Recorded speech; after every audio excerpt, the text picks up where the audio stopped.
यहाँ किसान आंदोलन का बड़ा ध्रुवीकरण रहा। किसान कहते हैं आज मोदी सरकार, भाजपा सरकार गारंटी दे रही है हर बात की, हमें भी अगर एमएसपी की गारंटी दे दी जाए तो हम भी कहीं न कहीं नहीं, उसके अंदर कहीं कोई दिक्कत नहीं। उनके साथ बैठ कर के लगातार हमारे केंद्रीय मंत्रियों ने किसानों के जो जत्थेबंदी थी उनसे समय समय के ऊपर बातें की हैं, उनसे कहा है कि आपके जो जो भी विषय हैं हमारे सामने लाइए। अरे ये परिवार है, घर है, कोई आज पूरा होगा, कोई कल पूरा होगा, एक समय में तो सब कुछ नहीं हो सकता।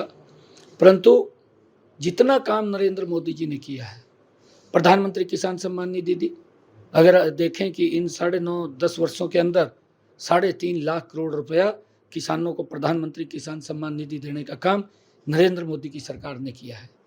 और प्रधानमंत्री फसल बीमा योजना, अगर हम हरियाणा की बात करें, हरियाणा के अंदर आप लोग देखिए कि किसानों को जो उनके खराबे का मुआवजा था, पूर्व की सरकार ने, कांग्रेस की सरकार रही, केंद्र के अंदर भी रही, प्रदेश में भी रही, मात्र 1100 करोड़ रुपया उन्होंने किसान की फसल के खराबे का दिया। 2 रुपए का चेक देते थे, 5 रुपए का, मजाक करते थे किसान के साथ। और मोदी जी ने प्रधानमंत्री फसल बीमा योजना चलाई। हमारी इस डबल इंजन की सरकार ने पिछले 9.5 वर्षों के अंदर 12,500 करोड़ रुपया किसान की फसल के खराबे का पहुंचाने का काम किया है। एक बड़ा काम किसान को।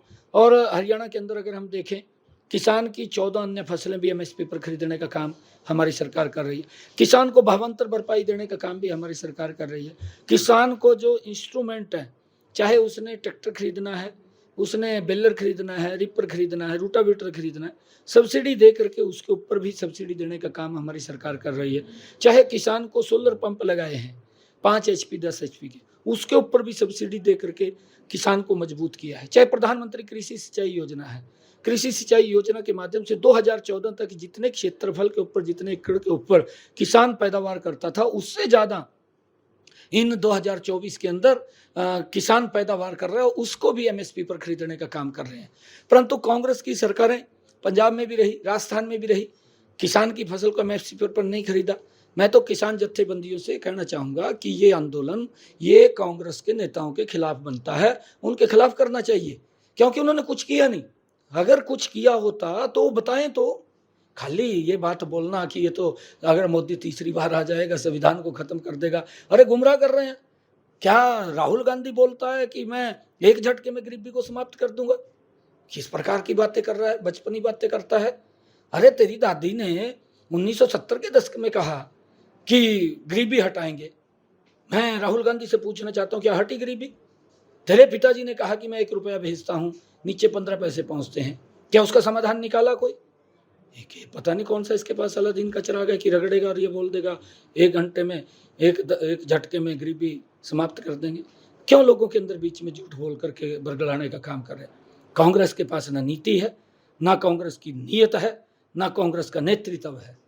हमारे पास नीति भी सही है, हमारी नीयत भी सही है, हमारा नेतृत्व भी सही है, जो देश को विकास की ऊंचाइयों के ऊपर पहुंचा रहे हैं। माननीय प्रधानमंत्री जी के हरियाणा के अंदर कुछ दौरे फिक्स हुए? बिल्कुल रहेंगे, बिल्कुल रहेंगे, समय समय के ऊपर बताएंगे आप लोगों को। सर, कुछ विधायक जो आपके साथ फ्लोर पे खड़े थे, आज चर्चाएं हैं वो कहीं न कहीं दूसरे दल में हाथ मिला रहे हैं लोकसभा के लिए। और देखिए, क्योंकि ये जानकारियाँ आई है मेरे पास भी, कहीं विधायकों की कुछ इच्छाएं होती हैं और हर व्यक्ति आज इच्छा के साथ जुड़ा हुआ है। शायद क्योंकि कांग्रेस आजकल इच्छाएं पूरी करने में लगी हुई है